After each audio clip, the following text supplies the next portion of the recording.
Приветствую вас, жители Суперземли, на связи Кайрон. Сегодня у нас на повестке дня подтверждение даты выхода следующего обновления от руководства студии Arrowhead. Промежуточные итоги голосования за новое название мегаполиса Суперземли, главный приказ на защиту Федерации от наплыва диссидентов, а также другие наиболее важные новости за последнее время. Устраивайтесь поудобнее в своих адских капсулах, начнем сразу же после короткой, но полезной рекомендации.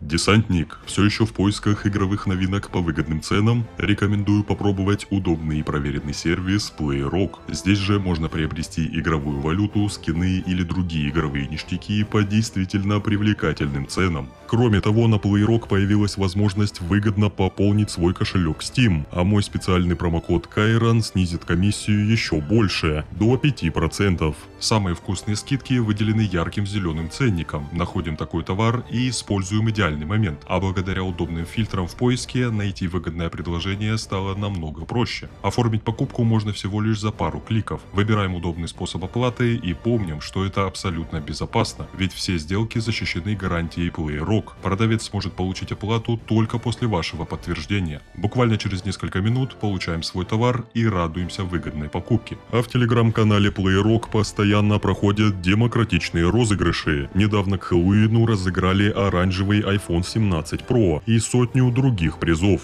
Заходите на PlayRock по ссылке в описании, покупайте Helldivers 2, собирайте команду друзей и участвуйте в битвах против автоматонов, жуков и иллюминатов во имя Суперземли.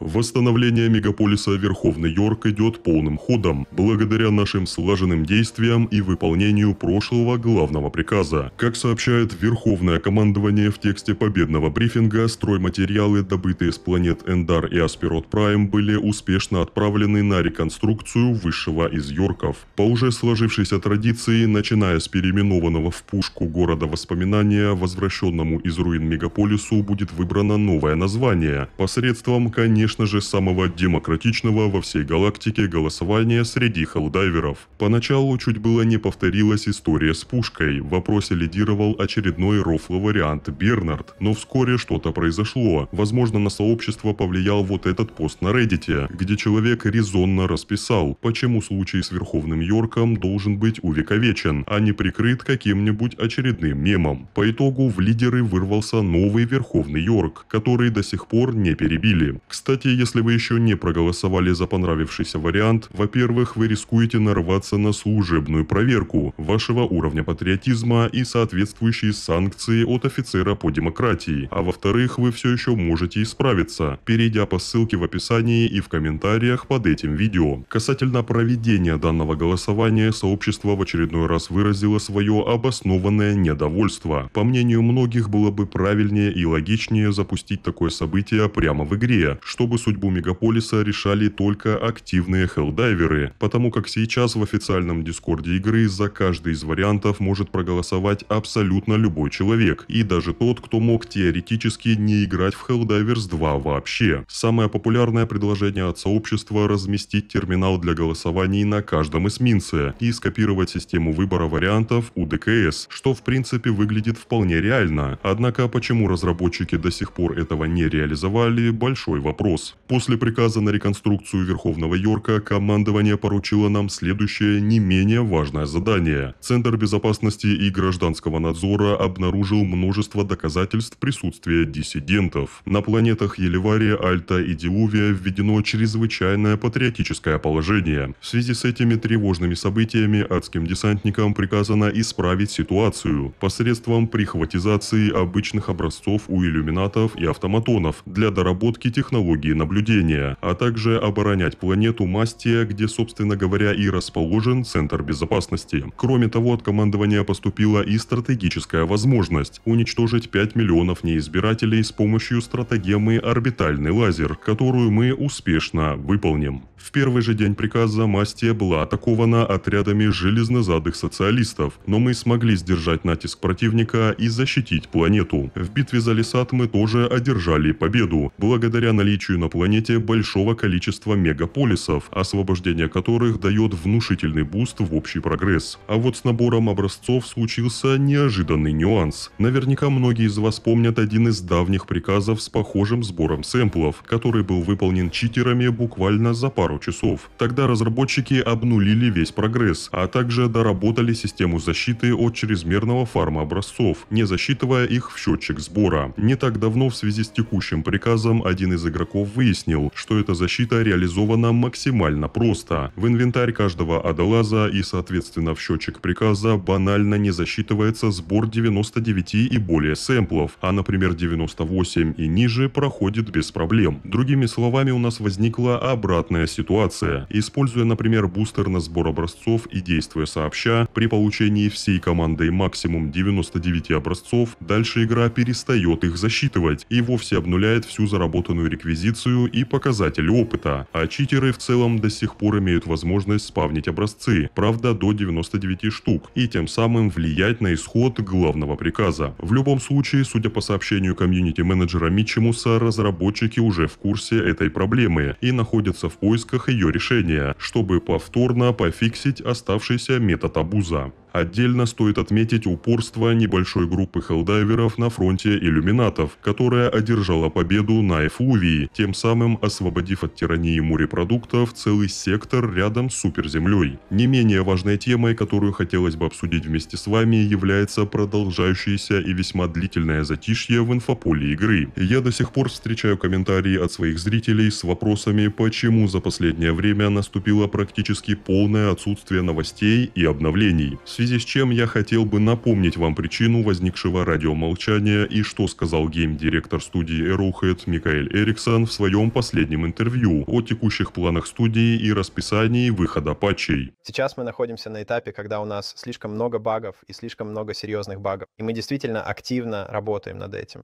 Мы входим в период, когда наша цель — выпускать патчи чаще в течение нескольких месяцев, чтобы продолжать активно устранять подобные проблемы, пока не выйдем на более высокий уровень. Мы собираемся временно замедлить темп некоторых запланированных обновлений контента и функций, чтобы сосредоточиться на качестве сборки. Мы планируем выпускать патчи примерно раз в 2 недели какое-то время, а там посмотрим, как долго продлится этот период. А затем мы собираемся вернуться к добавлению нового контента и обновлению функций, то есть к нашему обычному формату работы, где-то, скажем, в ноябре или декабре, примерно в это время. Но это не займет больше времени, чем до декабря, хотя я надеюсь, что все получится как можно скорее.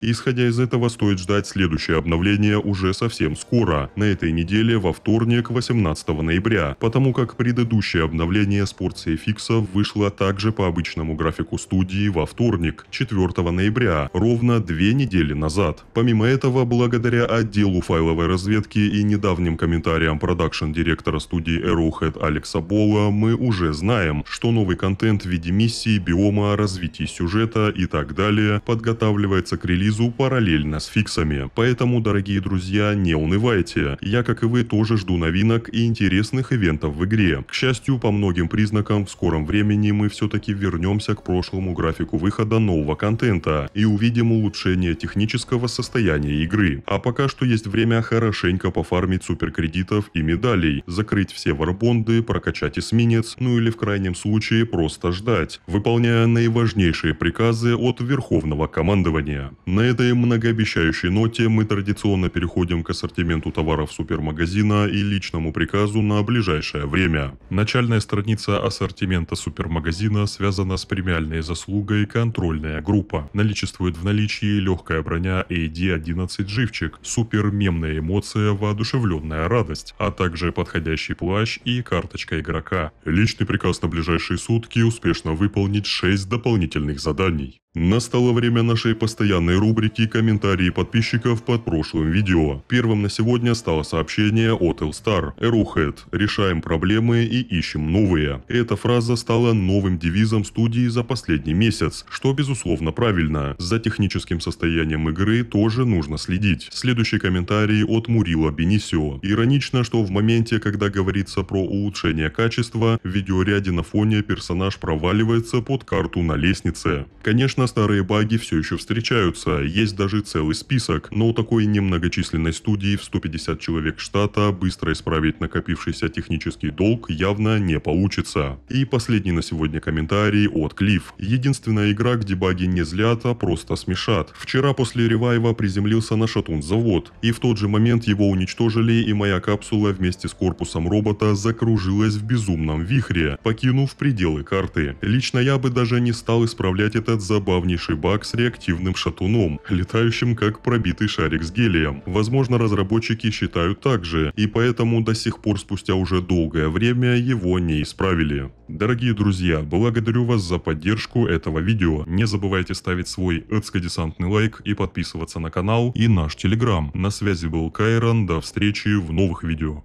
Черт возьми, дайверы.